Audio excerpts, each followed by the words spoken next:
കേരളം മുഴുവൻ ഉറ്റുനോക്കിക്കൊണ്ടിരുന്ന കേരള ഡിബേറ്റ് ഇന്നായിരുന്നു. ഡോക്ടർ കുഞ്ചറിയ പി ഐസക്കും ഡോക്ടർ RVG മേനോനും കേരള ചേംബർ ഓഫ് കൊമേഴ്സിൽ നിന്ന് SN രഘുചന്ദ്രൻ നായരും കേരളയിലെ സുബോധ് കുമാർ ജെയിനും അടങ്ങുന്ന പാനലായിരുന്നു കേരള ഡിബേറ്റ് നടത്തിയത്.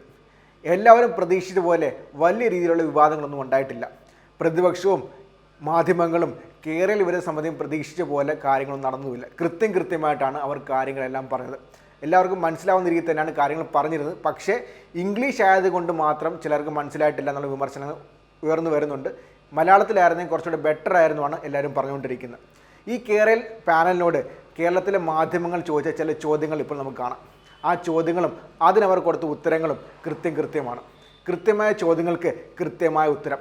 ഒന്നുകൂടെ പറയാൻ, കൃത്യമായി ചോദിച്ച ചോദ്യങ്ങൾക്ക് അവർ കൃത്യമായ ഉത്തരം നൽകി. അതും കൂടുതൽ സുബോധ് കുമാർ ജെയിനാണ് കൂടുതൽ ഉത്തരം നൽകിയത്. ചില SN രഘുചന്ദ്രൻ നായർ ചില ഉത്തരങ്ങൾ പറയുന്നുണ്ട്. കൂടുതൽ ഉത്തരങ്ങൾ നൽകിയത് സുബോധ് കുമാർ ജെയിനാണ്. ഒന്നുകൂടെ പറയാൻ, കൃത്യമായി ചോദിച്ച ചോദ്യങ്ങൾക്ക് അവർ കൃത്യമായ മറുപടി നൽകി. കൃത്യമായി ചോദിക്കാത്ത ചോദ്യങ്ങൾക്ക് കൃത്യമായ മറുപടി കിട്ടിയിട്ടുമില്ല. ആദ്യം നമുക്ക് ചോദിച്ച ചോദ്യങ്ങളൊന്ന് കാണാം. ഇപ്പോൾ ഈ സ്റ്റാൻഡേർഡ് ഗേജ് ബ്രോഡ് ഗേജ് ഒരു തർക്കം നടക്കണം. ഇപ്പോൾ പൂനെ നാസിക് 200 കിലോമീറ്റർ വേഗതയിൽ പറയുമ്പോൾ അത് ബ്രോഡ് ഗേജ് തന്നെയാണ് ഡിഫൈൻ ചെയ്തിരിക്കുന്നത്. അപ്പോൾ എന്തുകൊണ്ട് നമ്മൾ സ്റ്റാൻഡേർഡ് ഗേജിൽ നിർബന്ധം പിടിക്കുന്നു? സ്റ്റാൻഡേർഡ് ഗേജിന് കോസ്റ്റ് കൂടുതലാണോ? എന്തുകൊണ്ട് ഈ ഗേജ് മാറ്റത്തിൽ ഇപ്പോൾ കൺഫ്യൂഷൻ ഇല്ലേ? Say if Pune Nasik is broad gauge, why are we going on a standard gauge? That's the question. Exactly. What is going to be the gauge for Ahmedabad Rajkot? Subodh Kumar Jain പറയുന്നു, Pune നാസിക്കിനുള്ള standard gauge അല്ല, broad gauge ആണ്. നമ്മൾ എന്തുകൊണ്ട് standard gauge പോകുന്നു എന്നതാണ് ചോദ്യം എന്നതല്ലേയാണ് അദ്ദേഹം തിരിച്ചു വയ്ക്കുന്നത്. അതിൻ്റെ കൂട്ടത്തിൽ അദ്ദേഹം മറ്റൊരു ചോദ്യം കൂടെ ചോദിക്കുന്നുണ്ട്. അത് അഹമ്മദാബാദ് രാജ്കോട്ടിൻ്റെ ഗേജ് എന്തുവാണെന്നാണ്. I am putting a counter question. It is not very good to ask counter question. But if the person who has asked this question, if he is aware that Pune Nasik is on broad gauge, then he should also be aware that Ahmedabad Rajkot is on what gauge? അദ്ദേഹം പറയുന്നത്, ഞാനൊരു മറുചോദ്യം ചോദിക്കുകയാണ്. മറുചോദ്യം ചോദിക്കുന്നത് എപ്പോഴും നല്ല കാര്യങ്ങളല്ല. പക്ഷേ ഈ ഒരു പ്രത്യേക കാര്യത്തിൽ മറുചോദ്യം ചോദിക്കാതിരിക്കാൻ പറ്റത്തില്ല. പൂനെ നാസിക്കിനെ കുറിച്ച് ചോദിച്ച ആൾക്ക് അഹമ്മദാബാദ് രാജ്കോട്ടിനെ കുറിച്ച് അറിയാമോ എന്നാണ് അദ്ദേഹം ചോദിക്കുന്നത്. അതിന് മാധ്യമപ്രവർത്തകൻ മറുപടി പറയുന്നുണ്ട്, അത് സ്റ്റാൻഡേർഡ് ഗേജിലാണെന്നും മാധ്യമപ്രവർത്തകൻ മറുപടി പറയുന്നുണ്ട്. So it is not a universal. Pune Nasik is for industrial development, purely for freight traffic. There is such a beautiful highway. Nobody is going to go by train on that 40 kilometers. We are talking of 550 kilometers as against that 40 kilometers. So let us be very, let's not compare apples with oranges. Dr. Jain, they are two different things. അദ്ദേഹം കൂട്ടിച്ചേർക്കുന്ന മറ്റൊരു കാര്യം എന്തെന്നാൽ, Pune Nashik semi high speed railway എന്ന് പറഞ്ഞാൽ അത് ചരക്ക് ഗതാഗതത്തിന് വേണ്ടി മാത്രമായിട്ടാണ്. അതിൽ കൂടുതലും പ്രോമിനൻസ് കൊടുത്തിരിക്കുന്നത് ചരക്ക് ഗതാഗതത്തിന് വേണ്ടിയാണ്. എന്നാൽ നമ്മുടെ ചരക്ക് ഗതാഗതമല്ല, പാസഞ്ചേഴ്സിനാണ് കൂടുതൽ പ്രോമിനൻസ് നൽകിയിരിക്കുന്നത്. അതുകൊണ്ട് തന്നെ പൂനെ നാസിക്കിനെയും കേരളത്തിലെ സിൽവർ ലൈൻ ഹൈസ്പീഡ് റെയിൽവേയും തമ്മിൽ കമ്പയർ ചെയ്യാൻ കഴിയത്തില്ല. അദ്ദേഹം പറയുന്നത് ആപ്പിളുകളും ഓറഞ്ചുകളുമാണ്, രണ്ടും താരതമ്യം ചെയ്യാനേ പറ്റത്തില്ലെന്നാണ് അദ്ദേഹം പറയുന്നത്. Sir, we need a clarity on your comment. Is there any need to put stone for this social impact study? Social impact study, അതായത് സാമൂഹ്യ ആഘാത പഠനത്തിന് കല്ലിടണോ വേണ്ടതെന്നാണ് അടുത്ത ചോദ്യം. അതിനുള്ള മറുപടി നമുക്ക് കേൾക്കാം. ഈ ചോദ്യം മുന്നേ ചോദിച്ചതാണ്, അതിനുള്ള ഉത്തരവും പറഞ്ഞു.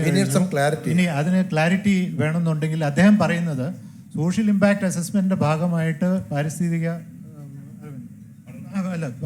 സോഷ്യൽ ഇമ്പാക്ട് അസസ്മെന്റിന്റെ ഭാഗമായിട്ട് സർവേ സ്റ്റോൺസ് ഇടണം നിർബന്ധമില്ല. GPS അലൈൻമെന്റ് GPS വഴിക്കും സാധിക്കും. പക്ഷേ എന്ത് സാഹചര്യത്തിലാണ് ഇവിടെ ഇത് സംഭവിച്ചതെന്നതിനെ കുറിച്ച് അദ്ദേഹത്തിന് ഒരു കമൻറ്റ് പറയാൻ പറ്റുന്നില്ല എന്നുള്ളതാണ് അദ്ദേഹത്തിൻ്റെ response. Dr. Jain, one thing, you mentioned that the government of India has taken a policy decision for passenger traffic to move to standard gauge. High speed passenger. High speed network will be on standard gauge. Yeah, that's exactly the question. 2 months ago, the union government denied permission for the DPR for this particular project. And in that thing, the union railway minister specifically mentioned that there has been no interoperability. That was pointed out as one of the reasons. Can you clarify why is it so? അടുത്ത മാധ്യമപ്രവർത്തകൻ ചോദിക്കുന്ന ചോദ്യം എന്തെന്നാൽ, standard ഗേജിനെ കുറിച്ചാണ് അടുത്ത ചോദ്യം വന്നിരിക്കുന്നത്. മാധ്യമപ്രവർത്തകൻ ചോദിക്കുന്നുണ്ട്, താങ്കൾ പാസഞ്ചർ ഫ്രൈറ്റിന് വേണ്ടി സ്റ്റാൻഡേർഡ് ഗേജ് ആണെന്നല്ലോ പറയുന്നത്. പക്ഷേ DPR നേരത്തെ തള്ളിയ കേന്ദ്ര സർക്കാർ സ്റ്റാൻഡേർഡ് ഗേജിന് അനുകൂലമല്ലല്ലോ. അതിനെക്കുറിച്ച് താങ്കളുടെ അഭിപ്രായം എന്താണെന്നാണ് ആ മാധ്യമപ്രവർത്തകൻ ചോദിക്കുന്നത്. അതിനുള്ള അദ്ദേഹത്തിൻ്റെ മറുപടിയാണ്, because they will always explore. It is not high speed, it is semi high speed. Semi high speed is a very gray area. So say when I was in the planning commission meeting, they insisted and rubbed this point, and then finally it was clarified that freight traffic on the silver line is not going to be the coal or iron ore. Freight traffic on silver line is going to be the ro-ro traffic. So it became clear that it is predominantly passenger line and not a mixed gauge line. Had it been mixed gauge line, interoperability would have been insisted upon. Then the railway ministry would have never agreed for the standard gauge. But because it was clarified that it is predominantly passenger traffic and the ro-ro traffic, which is also like a container traffic, or we call it EMU based traffic, not a loco driven traffic. So then they agreed, na? Then they agreed finally. Standard gauge വരുന്നത് എപ്പോഴും പാസഞ്ചേഴ്സിന് വേണ്ടി മാത്രമാണ്. കേരളത്തിലുള്ളത് high speed അല്ല, semi high സ്പീഡാണ്. Semi high സ്പീഡിനകത്ത് പാസഞ്ചേഴ്സിനാണ് കേരളത്തിലെ silver ലൈനിൽ പ്രാമുഖ്യം കൊടുത്തിരിക്കുന്നത്. കേരളത്തിനകത്ത് ഫ്രൈറ്റ് ട്രാഫിക് അല്ലെങ്കിൽ ചരക്ക് ഗതാഗതത്തിന് കൂടുതൽ പ്രാമുഖ്യം നൽകിയിട്ടില്ല.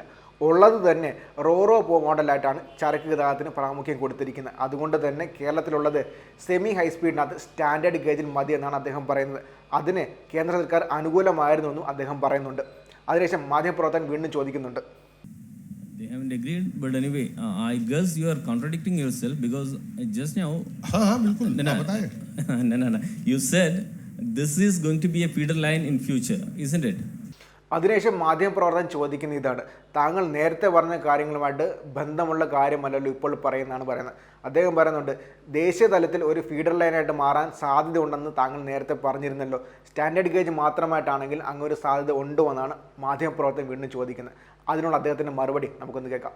In that case, I did not say that this will be feeder line because there is no this is my vision, means our vision, the planning vision, that the moment you make it up to Kasaragod, it will be extended to Mangalore port. The Karnataka will come forward like Delhi Metro when it was made. Then the UP government and Haryana government came forward and said extend to Noida and extend to Gurgaon. And finally, this will become a feeder route for the national high-speed network whenever it comes. If we are thinking in terms of 50 years ahead, when we make a 100-year life line, we should at least think 50 years ahead. Then this is the vision. We should be forward-looking rather than backward-looking. This will become a purely dedicated passenger corridor. And today stations are at 50 kilometers interval on an average. Some more demand will come. It will become some more stations may get added. So average it becomes 30 kilometers per distance, inter-station distance, which is not good for the high speed. So it will remain 200 kmph or can be upgraded to 250 kmph, and it will become a feeder route to high speed. Now, if still any residual issue is there, you ask me. Yeah. അദ്ദേഹം പറയുന്നത് ഇതാണ്, ഇതൊരു semi high speed ട്രെയിനാണ്, പാസഞ്ചേഴ്സിന് പ്രാമുഖ്യം കൊടുക്കുന്ന semi high speed ട്രെയിനാണ് അദ്ദേഹം വീണ്ടും പറയുന്നുണ്ട്. അദ്ദേഹം പറയുന്നത് വെച്ചാൽ ഈ കേന്ദ്രത്തിന് ഒരു നാഷണൽ ലെവലിൽ ഹൈ സ്പീഡ് നെറ്റ്വർക്ക് കൊണ്ടുവരുവാണെങ്കിൽ അതിലോട്ടൊരു ഫീഡർ ലൈനായിട്ട് കൊണ്ടുവരാൻ പറ്റും, അതിന് സാധ്യത ഉണ്ടെന്നാണ് അദ്ദേഹം പറയുന്നത്. അദ്ദേഹം പറയുന്നത് വെച്ചാൽ ഇതിപ്പോൾ നിലവിൽ കാസർഗോഡ് വരെയാണുള്ളത്. ഇപ്പോൾ കാസർഗോഡ് വരെ കൃത്യമായി കേരള വരികയാണെങ്കിൽ കർണാടക സർക്കാർ അത് മംഗലാപുരം പോർട്ട് വരെ നീട്ടാൻ പറയാൻ സാധ്യത ഉണ്ടെന്നാണ് അദ്ദേഹം പറയുന്നത്. കാരണം അതിന് എക്സാമ്പിളായിട്ട് അദ്ദേഹം പറയുന്നത് വെച്ചാൽ ഡൽഹിയിൽ മെട്രോ വന്ന സമയത്ത് ഉത്തർപ്രദേശ് ഗവൺമെൻറ്റും ഹരിയാന ഗവൺമെൻറ്റും ഡൽഹി മെട്രോ നോയിഡയിലേക്കും ഗുഡ്ഗാവിലേക്കും നീട്ടാൻ വേണ്ടി ആവശ്യപ്പെട്ടിരുന്നു. അതിൻ്റെ ഭാഗമായിട്ടാണ് ഇപ്പോൾ ഡൽഹി മെട്രോ നോയിഡയിലേക്കും ഗുഡ്ഗാവിലേക്കും നീട്ടിയിരിക്കുന്നത്. അതുപോലെ തന്നെ ഭാവിയിൽ ചിലപ്പോൾ മുന്നോട്ട് പോയേക്കാമെന്നാണ് അദ്ദേഹം പറയുന്നത്. അങ്ങൊരു സിറ്റുവേഷൻ വരികയാണെങ്കിൽ, അങ്ങൊരു സാധ്യത വരികയാണെങ്കിൽ മാത്രമാണ് അദ്ദേഹം പറയുന്നത്. ഈ കേരയിൽ എന്ന് പറഞ്ഞാൽ ഒരു 100 വർഷത്തേക്ക് വേണ്ടിയാണ് ഇപ്പോൾ വിഭാവനം ചെയ്തിരിക്കുന്നത്. അതുകൊണ്ട് തന്നെ നമ്മൾ ഭാവിയിലോട്ട് നോക്കി വേണം കാര്യങ്ങൾ പറയാൻ വേണ്ടി. ഒരു 50 വർഷം മുന്നോട്ട് നോക്കിയെങ്കിൽ നമ്മൾ കാര്യങ്ങൾ പറയണമെന്നാണ് അദ്ദേഹം പറയുന്നത്. അദ്ദേഹം പിന്നെ പറയുന്ന മറ്റൊരു കാര്യം എന്തെന്ന് വെച്ചാൽ, സാധാരണ ഹൈ സ്പീഡ് എന്നാണ് എല്ലായിടത്തും പറയുന്നത്. കേരളത്തിൽ സെമി ഹൈ സ്പീഡ് എടുക്കാൻ പ്രത്യേകം കാരണം അദ്ദേഹം പറയുന്നത് വെച്ചാൽ നിലവിൽ 50 കിലോമീറ്ററിന് ഇടവേളയിലാണ് സ്റ്റേഷനുകൾ വരുന്നത്. കൂടുതൽ ഡെവലപ്മെൻറ്റ്സ് വരികയാണെങ്കിൽ അത് 30 കിലോമീറ്റർ ഇടവേളയിലേക്ക് മാറ്റാനാണ് താല്പര്യപ്പെടുന്നത്. അങ്ങനെയാണെങ്കിൽ ട്രെയിൻ ഹൈ സ്പീഡ് ആക്കാൻ പറ്റത്തില്ല. നിലവിലത്തെ 200 കിലോമീറ്റർ സ്പീഡിലുള്ള ട്രെയിൻ ഓടിക്കാൻ പറ്റത്തില്ല. അതിന് പകരം സെമി ഹൈ സ്പീഡ് അങ്ങനെയാണെങ്കിൽ കൃത്യം സ്പീഡായിട്ട് എടുക്കുകയും ചെയ്യാം, ട്രെയിനുകൾ കൃത്യമായി മൂവ് ചെയ്യുകയും ചെയ്യും. Yeah, thank you, Dr. Jain. One more thing, that's about the environmental aspect of the alignment. In the initial study, that means the pre-feasibility study, the length of embankments, it was about 40 kilometers. But in the final one, that's the DPR, it's about 286 kilometers of embankments. I said, I think one of the panelists suggested that embankments should be replaced with viaducts. In that case, don't you think it will pose a bigger environmental degradation? മാധ്യമപ്രവർത്തകൻ്റെ അടുത്ത ചോദ്യം എന്ന് വെച്ചാൽ പരിസ്ഥിതി base ചെയ്തിട്ടുള്ള ചോദ്യമാണ്. അദ്ദേഹം ചോദിക്കുന്നത് വെച്ചാൽ എംബാങ്ക്മെൻറ്റിനെ കുറിച്ചാണ് പറയുന്നത്. ആദ്യം എംബാങ്ക്മെൻറ്റിനെ കുറിച്ച് 40 കിലോമീറ്റർ മാത്രമേ ഉണ്ടായിരുന്നുവാണ് ചോദ്യം വന്നിരുന്നത്. പിന്നെ DPR വന്നപ്പോൾ അത് 200 കിലോമീറ്ററിന് മുകളിലേക്ക് മാറി. മാത്രമല്ല ഡിബേറ്റിനുണ്ടായ ഒരു പാനലിസ്റ്റ് പറയുന്നുണ്ടായിരുന്നു എംബാങ്ക്സിന് പകരം വിയാഡക്സ് വേണമെന്നായിരുന്നു പറഞ്ഞിരുന്നത്. വിയാഡക്സ് വരികയാണെങ്കിൽ കൂടുതൽ പാരിസ്ഥിതിക ആഘാതം വരുത്തില്ല എന്നാണ് മാധ്യമപ്രവർത്തകൻ ചോദിക്കുന്നത്. അതിന് ഡോക്ടർ സുബോധ് കുമാർ ജെയിൻ പറയുന്ന മറുപടി നമുക്കൊന്ന് കേൾക്കാം. You see, viaduct and embankment is an issue from the maintainability and cost issue. Environment is not directly linked with the viaduct or embankment. If from the environmental issue it is determined that embankment is harmful, then irrespective of the cost it will have to be changed to viaduct. That's what I understand that. But that will add to the cost. It will add to the cost. There is no free lunch. അദ്ദേഹം പറയുന്നതെന്ന് വെച്ചാൽ പാരിസ്ഥിതിക ആഘാതം പഠനത്തിന് ശേഷം മാത്രമേ കൃത്യമായി പറയാൻ പറ്റത്തുള്ളൂ എന്നാണ് അദ്ദേഹം പറയുന്നത്. എംബാങ്ക്മെൻറ്റ്സ് പാരിസ്ഥിതിക ആഘാതം ഉണ്ടാക്കുകയാണെങ്കിൽ അത് മാറ്റേണ്ടി വരും. അതിന് പകരം വേറെ വഴി കണ്ടെത്തിയേ പറ്റത്തുള്ളൂ. അതിന് ചിലവ് കൂടുകയാണെങ്കിൽ ആ ചിലവ് സഹിക്കേണ്ടി വരുമെന്നാണ് അദ്ദേഹം പറയുന്നത്. Obviously, you can't make it at 62,000 crore, isn't it? അതിനുശേഷം മാധ്യമപ്രവർത്തകൻ ചോദിക്കുന്നുണ്ട് ഇതാകുമ്പോൾ ചിലവ് കൂടുമ്പോഴത്തേക്കും നേരത്തെ പറഞ്ഞിരിക്കുന്ന 62,000 കോടി രൂപ എന്നതിലേക്ക് അതിനേക്കാളും കൂടുതലാവത്തില്ലെന്നാണ് അടുത്ത ചോദ്യം. Say 62,000 crores was the last year estimate, or even year before last, 2020. Now with prices of everything going up. But let me tell you one thing. These infrastructure projects, when the prices go up, the value also goes up. The project value also goes up. We do not consider in our financial internal rate of return. But if you don't make it today at 64,000 crore or 74,000 crore, 5 years down the line, you will not be able to make it in 1,20,000 crore. So timing is important. So the point is not 10% here or 10% there. അദ്ദേഹം പറയുന്നു ഈ DPR തയ്യാറാക്കിയിരിക്കുന്നത് കൊറോണയ്ക്ക് മുമ്പാണ്, 2020 ഒരു വർഷം അല്ലെങ്കിൽ 2 വർഷം മുൻപെയാണ് DPR തയ്യാറായിരിക്കുന്നത്. അതുകൊണ്ട് തന്നെ ആ സമയത്തുണ്ടായിരുന്ന ചിലവുകളല്ല ഇപ്പോൾ ഉണ്ടായിരിക്കും. ആ ചിലവുകൾ എന്തായാലും കൂടിക്കഴിഞ്ഞിരിക്കും. അതുകൊണ്ട് തന്നെ 10 മുതൽ 20% വരെ ചിലവ് കൂടാൻ സാധ്യതയുണ്ട്. പക്ഷേ അതും പറഞ്ഞ് നമുക്ക് മാറ്റി നിൽക്കാൻ പറ്റത്തില്ലെന്നാണ് അദ്ദേഹം പറയുന്നത്. കാരണം ഇത് 5 വർഷം മുന്നോട്ട് പോവുകയാണെങ്കിൽ ഇപ്പോൾ പറഞ്ഞിരിക്കുന്ന 64,000 കോടി രൂപ അല്ലെങ്കിൽ 74,000 കോടി രൂപ ആയിരിക്കത്തില്ല, 1,20,000 മുതൽ 1,50,000 വരെ ആയിരിക്കുമെന്നാണ് അദ്ദേഹം പറയുന്നത്. Timing is that, do you have any alternative? So we have to think on that line. If not this, then what? Should we have more number of airports?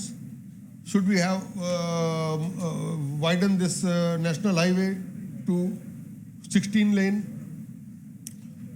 Business as usual will not do. Do nothing is not an option. അദ്ദേഹം കൂട്ടിച്ചേർക്കുന്ന മറ്റൊരു കാര്യം എന്തെന്നാൽ ഇതിന് alternative എന്താണെന്ന് അദ്ദേഹം ചോദിക്കുന്നത്. ഇതിന് alternative അല്ലെങ്കിൽ എന്താണ് ചെയ്യുക? എയർപോർട്ട്സിൻ്റെ എണ്ണം കൂട്ടണോ അല്ലെങ്കിൽ ഹൈവേയുടെ വീതി ഇനിയും കൂട്ടണോ? ഒരു ആൾട്ടർനേറ്റീവ് ഇല്ലല്ലോ. എത്രയും പെട്ടെന്ന് കാര്യങ്ങൾ ചെയ്യുക എന്നുള്ളതാണ് ചെയ്യേണ്ടത്. ഒന്നും ചെയ്യാതിരിക്കാൻ പറ്റത്തില്ലെന്നും അദ്ദേഹം കൂട്ടിച്ചേർക്കുന്നുണ്ട്. അതിനുശേഷം മാധ്യമപ്രവർത്തകർ ചോദിക്കുന്നു. Thank you, Dr. Jain. One final question. The DPR was prepared in 2020 March. As per the DPR, the final cost estimate will be 62,000 crore, whatever we said as of now. Being a railway expert, can you tell me, as of now, going by the current standard, what could be the final estimate? Let's say if you start the project right now. Because there is a confusion between what the state government says and what the Niti Aayog says. That's why. If I recollect, ഇപ്പോഴത്തെ സാഹചര്യത്തിൽ അതായത് DPR പ്രകാരം പറഞ്ഞിരിക്കുന്നത് DPR March 2020 DPR വന്നിരിക്കുന്നത്. ആ DPR പ്രകാരം 62,000 കോടി രൂപയ്ക്ക് മുകളിലാണ് നിലവിൽ ചെലവ് പറഞ്ഞിരിക്കുന്നത്. എന്നാൽ നിലവിലെ സാഹചര്യത്തിൽ ഈ അടുത്ത ദിവസം തന്നെ ഈ പ്രോജക്റ്റ് സ്റ്റാർട്ട് ചെയ്യുകയാണെങ്കിൽ എത്ര രൂപയ്ക്ക് ഈ പ്രോജക്റ്റ് ഫിനിഷ് ചെയ്യാൻ പറ്റുമെന്നാണ് അദ്ദേഹം ചോദിക്കുന്നത്. അദ്ദേഹം ചോദിക്കുന്നതിന് കാരണമായി പറയുന്നത് വെച്ചാൽ സംസ്ഥാന സർക്കാർ പറയുന്ന കണക്കും നീതി ആയോഗ് പറയുന്ന കണക്കും തമ്മിൽ വ്യത്യാസമുണ്ട്. അതുകൊണ്ട് താങ്കൾ ഇതൊന്ന് ക്ലാരിഫൈ വരുത്തുമോ എന്നാണ് മാധ്യമപ്രവർത്തകൻ ചോദിക്കുന്നത്. അതിനുള്ള അദ്ദേഹത്തിൻ്റെ മറുപടി, The prices of signaling are stand still, it has not gone up. Prices of overhead electric has gone up because copper has skyrocketed a little bit. The issues environmental issues which are being raised here, maybe that will impact about 10% of the cost. Land cost is always a variable thing in any project. Whatever we assess the land cost in the project, finally what we end up is almost double the cost of land. So, but at that time, when 2 years back, when I had examined it, for the given length of viaduct and this thing, the cost estimates were very appropriate. There was no undercutting of the any effort to suppress the cost. And even the Mumbai-Ahmedabad high-speed project, which was very well scrutinized and all kinds of survey were done, about 20 years the surveys were done, there also cost has gone up. Because the first time you tendered, the people quoted very high, thinking that this is an opportunity to make money. If you see this Central Valley to Silicon Valley, the California high-speed project, it is also lingering on for last 20 years. Cost has gone up 3 times, 4 times. So, unless there is a proper will to execute the project and close it financially, quickly, nobody can make that what kind of cost escalations will go up. 20% is my optimistic comment to you, assuming that everything else will be okay. 10% has straight away gone up because of the cost of cement and steel, and 10% because of the changes in whatever desirable changes from this thing. That is the. അദ്ദേഹം പറയുന്നത് വെച്ചാൽ സിഗ്നലിങ്ങിൻ്റെ കോസ്റ്റിനകത്ത് കാര്യമായ വ്യത്യാസം വന്നിട്ടില്ല. പക്ഷേ ഇലക്ട്രിഫിക്കേഷൻ്റെ കോസ്റ്റിനകത്ത് കാര്യമായ വ്യത്യാസം വന്നിട്ടുണ്ട്. കാരണം കോപ്പറിൻ്റെ വില വല്ലാണ്ട് കൂടിയിരിക്കുകയാണ്. ഇപ്പോൾ DPR പറഞ്ഞിരിക്കുന്ന പാരിസ്ഥിതിക ആഘാതങ്ങൾ, ഇപ്പോൾ നടത്തിക്കൊണ്ടിരിക്കുന്ന പാരിസ്ഥിതിക ആഘാത പഠനത്തിന് ശേഷം മാത്രമേ പറയാൻ പറ്റത്തുള്ളൂ. അതിനൊരു 10% കൂടുതൽ വരാൻ സാധ്യത ഉണ്ടെന്നാണ് അദ്ദേഹം പറയുന്നത്. അല്ലാതെ മറ്റ് കാര്യങ്ങൾ എന്നാൽ സ്ഥലമേറ്റെടുപ്പിനും ഇതിനേക്കാളും കൂടുതൽ വില വരാൻ സാധ്യത ഉണ്ടെന്നാണ് അദ്ദേഹം പറയുന്നത്. അദ്ദേഹം പറയുന്ന മറ്റൊരു കാര്യമെന്ന് വെച്ചാൽ ഇപ്പോൾ അഹമ്മദാബാദ് മുംബൈ ബുള്ളറ്റ് ട്രെയിനിന് വേണ്ടിയുള്ള സ്ഥലം ഏറ്റെടുത്തിരിക്കുകയാണ്. അതൊരു 10-15 വർഷമായിട്ട് അതിനുവേണ്ട സർവേ മറ്റ് കാര്യങ്ങൾ നടന്നുകൊണ്ടിരിക്കുകയാണ്. ഈ പരിപാടി അല്ലെങ്കിൽ ഹൈസ്പീഡ് റെയിൽ അല്ലെങ്കിൽ സെമി ഹൈസ്പീഡ് റെയിൽ എന്ന പരിപാടി തുടങ്ങിക്കഴിഞ്ഞിട്ട് അത് തീരുമ്പോൾ മാത്രമേ കൃത്യമായ ഒരു കണക്ക് പറയാൻ പറ്റത്തുള്ളൂ. കാരണം അതിൻ്റെ ഇടയ്ക്ക് എന്തൊക്കെ സംഭവിക്കുന്നു, എന്തൊക്കെ കാര്യങ്ങൾ സംഭവിക്കുന്നു, അതിനെ ബേസ് ചെയ്ത് വെച്ചായിരിക്കും അതിൻ്റെ കോസ്റ്റ് കൂടുന്നത്. നിലവിലെ സാഹചര്യത്തിൽ അദ്ദേഹം പറയുന്നത് വെച്ചാൽ 20% ഇപ്പോൾ പറഞ്ഞിരിക്കുന്നതിനേക്കാളും കൂടുതൽ കോസ്റ്റ് ആവുമെന്നാണ് അദ്ദേഹം പറഞ്ഞിരിക്കുന്നത്. കാരണം സിമെൻറ്റിൻ്റെയും സ്റ്റീലിൻ്റെ വില കൂടിയിരിക്കുകയാണ്.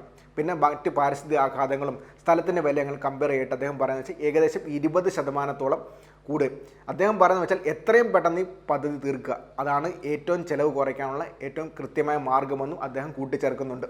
അതിനുശേഷം മറ്റൊരു മാധ്യമപ്രവർത്തകയാണ് ചോദ്യങ്ങൾ ചോദിക്കുന്നത്. Yes. Sir, I do have 2 questions, sir. My first question is, don't you think that these type of discussions, debate should be done in ground level with common people? It is really good that this type of discussions conducting with panel, but don't you think that common people should be taken in confidence before launching such an event? മാധ്യമപ്രവർത്തകരുടെ ആദ്യത്തെ ചോദ്യം എന്നാൽ സാധാരണക്കാർക്കിടയിലേക്ക് ഇത്തരം ചർച്ചകൾ ഇറങ്ങിച്ചെല്ലേണ്ടെന്ന ആവശ്യകതയെക്കുറിച്ചായിരുന്നു ആദ്യത്തെ ചോദ്യം. അതിന് moderator കൃത്യമായ ഒരു മറുപടി പറയുന്നുണ്ട്. വീണ്ടും താങ്കൾ സൂചിപ്പിച്ച പോലെ ജനസമ്പർക്കത്തിലൂടെ ഒരു അഡ്വക്കസി റോൾ അല്ലെങ്കിൽ ഒരു അവയർനെസ് ബിൽഡപ്പ് റോൾ, ഇതൊക്കെ ഡിസ്കഷൻസിൽ കൂടി മാത്രമേ സാധ്യമാവൂ എന്നുള്ളത് നമുക്ക് ഏവർക്കും മനസ്സിലാവുന്ന കാര്യമാണ്. നടക്കട്ടെ എന്ന് നമ്മളും പ്രാർത്ഥിക്കുന്നു. My second question is, sir, do you think that the panel is little bit unbalanced because only one person is speaking against the project and 3 are in favorable position? Don't you think that government should have looked for more people who speak against Krail? Only one person is speaking against the project.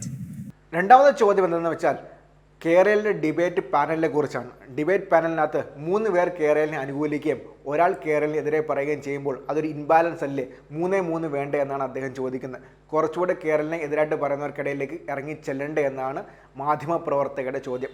അതിനുള്ള മറുപടി, You said that, it is unbalanced because you have 3 people talking for the project and 1 person against the project. Professor RVG Menon did not speak against the project. He only raised concerns about the project. We also, even I did not say that I support the project. I have raised concerns. What is the whole intention of this exercise? We are not here for argument. If you look at it, we are here to win, or not to fight and win, but to learn and probably even to know and get more information. I think that is the basis of the thing. I think, it is a media creation that, this particular Samvadam is for and against. Definitely not. Mr. Subodh Jain has been talking technical things. He is not talking about whether this project should be done or not done. He is only trying to allay the fears of what you have about this project. And I'm also trying to convey what the business community has to say about this project. So I don't think you should say, Mr. Professor Menon has been very nice enough. He has been talking very, very level-headed and talking about how what are his concerns, and can we do this thing, can we not do this thing. These are bound to happen. That is what we call discussion. This is not a pro and con and who is going to win the debate. അതിന് SN Raghuchandran Nair നൽകുന്ന മറുപടി എന്തെന്ന് വെച്ചാൽ, ഇതൊരു ജയോ പരാജയത്തിന് വേണ്ടിയുള്ള debate അല്ല. ഇവിടെയുള്ള ആരും അതിനെ കേരളിനെ അനുകൂലിക്കുകയോ കേരളിനെ എതിർക്കുകയോ ചെയ്യുന്നില്ല. RVG മേനോൻ കേരളിനെ എതിർക്കുന്നതായിട്ട് കാര്യങ്ങൾ പറയുന്നില്ല. അദ്ദേഹത്തിന് ചില ആശങ്കകളുണ്ട്. ആ ആശങ്കകൾ പങ്കുവെക്കാനാണ് അദ്ദേഹം വന്നിരിക്കുന്നത്. എനിക്കും ചില ആശങ്കകളുണ്ട്. ആ ആശങ്കകൾ പങ്കുവെക്കാൻ വേണ്ടിയാണ് ഞാനും വന്നിരിക്കുന്നത്. ഞാൻ കേരളിനെ അനുകൂലിക്കുന്നുമില്ല, RVG മേനോൻ കേരളിനെ എതിർക്കുന്നുമില്ല. ഞങ്ങളുടെ ആശയങ്ങൾ ഞങ്ങൾ കൃത്യമായി കേരളിന് മുന്നിൽ വെക്കുന്നുണ്ട്. അതിന് കൃത്യമായ ആൻസർ കിട്ടാൻ വേണ്ടിയാണ് ഞങ്ങൾ ഇവിടെ വരെ വന്നിരിക്കുന്നത്. സുബോധ് കുമാർ ജെയിനിന് ടെക്നിക്കലായിട്ടുള്ള കാര്യങ്ങളിൽ മാത്രമേ പറയാൻ പറ്റത്തുള്ളൂ. ഞാൻ ബിസിനസ്സുകാരുടെ കാര്യങ്ങൾ കൃത്യമായി പറയാൻ വേണ്ടിയാണ് ഞാനിവിടെ വന്നിരിക്കുന്നത്.